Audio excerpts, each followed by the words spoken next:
The following message is transmitted at the request of the United States government.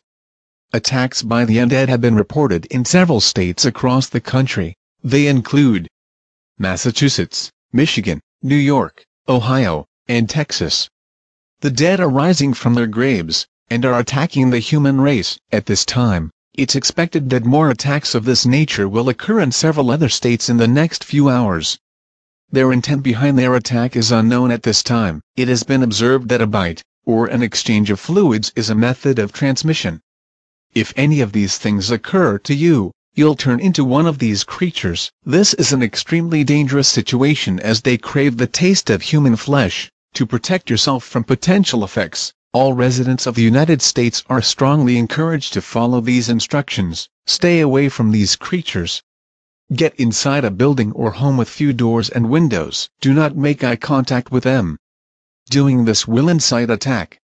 Seek shelter in a room above or below ground, preferably one that is blocked by several doors. Do not use any electrical devices, as this may attract them. Make sure you take food and water with you to your place of refuge. It is not known whether this event will last for hours, days, weeks, months, or even years. Stay calm as authorities have been dispatched to deal with these creatures. An all-clear siren will be sounded when the situation is under control.